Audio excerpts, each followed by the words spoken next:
Hey everyone, welcome back to another episode of Red Donkey Projections. I'm Eric and we have Lucas as always. Hey everyone. So what we're going to be talking about today is an in-depth look at the 2020 Maine Senate race. For context, we have Susan Collins running as the Republican candidate and Sara Gideon running as the Democratic candidate. We'll take a look at each individual person, and after that, we'll look at some polling and funding to really take a very deep look into this race. The primaries for this Democratic primary actually happened yesterday, which is pretty interesting. And with that being said, let's get right into it.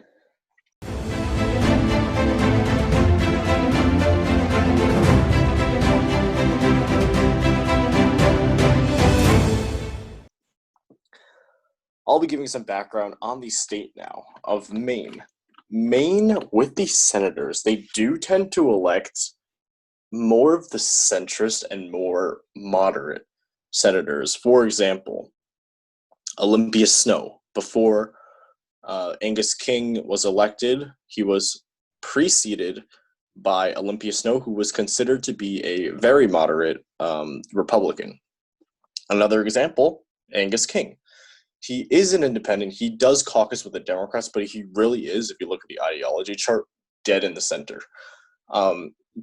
In fact, he's so moderate that even though he caucuses with the Democrats, he actually endorsed Susan Collins for her Senate race in 2014. For those of you who don't know, Susan Collins is a Republican. Sara Gideon is a Democrat here. And now this is where we get to Susan Collins' unpopularity. Again, Maine likes to elect moderate senators. Susan Collins, before she was relatively moderate, stayed pretty centrist through the Obama years, ever since she started serving in 1997. I believe this is like her 6th term now, which is pretty interesting. So the issue is, I think that people have been thinking that she's been a little bit too partisan recently. 2 examples I can name. First of all, she voted to acquit President Trump from the impeachments in, I believe, in February, which kind of, and I'm like, that's not the only thing. The second thing was she also voted for Brett Kavanaugh for Supreme Court Justice to confirm him. So I don't think that people have been kind of seeing that she might be a little bit too partisan now. In fact, Olympia Snowe actually decided not to seek re-election in, I believe, 2012, whenever she was succeeded by Angus King. She chose not to seek re-election because she thought the environment was too hyper-partisan. I just thought that was something interesting to point out here. So Susan Collins is the incumbent. She is the most unpopular senator right now. No, it's not Mitch McConnell. It is Susan Collins, which is kind of surprising because Mitch McConnell held that spot for quite a while. Susan Collins has went from the most popular senator to the most unpopular senator in the nation. I think Angus King is considered to be pretty popular, so that's interesting to see. So yes, Susan Collins has since plummeted to become the most unpopular senator in the United States. And I think that's enough said about Susan Collins. A little bit like some other information was 1994, she ran for governor, coincidentally against Angus King. She did lose, but I think that's enough about Susan Collins. Eric, why don't you now head to Sara Gideon? So yeah, let's move on to Sara Gideon. So she was actually born in Rhode Island, and she has a dad from India, which is some pretty cool fun facts about her.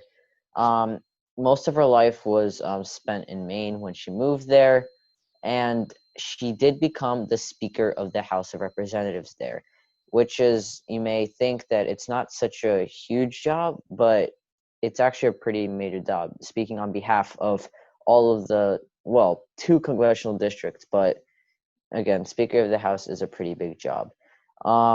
She has pushed for Medicaid expansion and expansion of abortion rights, so that kind of puts her in the Democratic spot. But sources say that she is a moderate, which is the best for Maine, because, as Lucas said earlier, Maine tends to like to pick more independent politicians. So a moderate is a pretty good thing for Sara Gideon to be. At the moment, she is leading in the polls, which Lucas will show right now. Yep, I'm going to head to the polling now. This is what we see in the polls. The last poll was done on the 6th.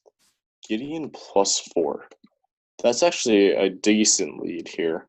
But what's even more interesting is Gideon is trailing by 8 points from the poll on July 2nd. 600 voters. So, kind of interesting to see that here. But I think most of the other polls do show Gideon leading.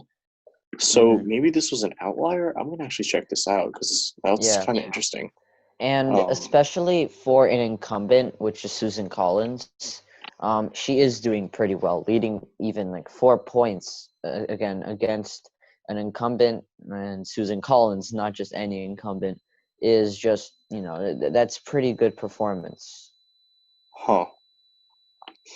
Well, that's interesting. It's not linking me to the direct poll site, but I'd say 8 points is a decent lead. I feel like we can't trust polling just yet because there have not been enough polling done. Yeah. So we gotta wait for more polls to come in and stuff. But anyways, let's also look at fundraising here. Fundraising is usually not a good indicator, but we just kind of use it to lump it in there because it gives a little bit of help. Like, Beto raised millions of dollars but still lost, so kind of not relevant there. However, let's look at the polling. The fundraising here. Gideon has raised 22 million. Susan Collins has raised 16 million. So that's, I can't do math right now. That is what, a 7 million difference? I say that's a decent difference. So that's interesting, 7 million. Obviously polling kind of does help you because it allows you to send out more ads and stuff. So this might be a tiny pointer to Sara Gideon's direction here. Overall, where do we put this race? We put this race as being tilt Democratic. We still need to wait for more polls to come in, but the main factors we're using here is 1, Gideon's unpopularity. Second was that Sara Gideon is a solid candidate, and I gotta say, Democrats are running relatively solid candidates in a lot of these states. Hickenlooper, governor, Bullock, popular governor as well. Bard Kelly, high name recognition and an astronaut. So I think Democrats have done a good job in this state by running Sara Gideon here. I think that Sara Gideon does have a relatively good shot of winning this election. So that's why we're giving her tilt D. We're not putting it further because it's still an incumbent and we still need to wait for more polls to come out because we got very few to base our predictions off right now. And that is the end of the episode for today. Thank you all so much for watching. If you like this episode, please hit the like button. And if you like our content, please hit subscribe. We'll see you in the next video tomorrow. See ya!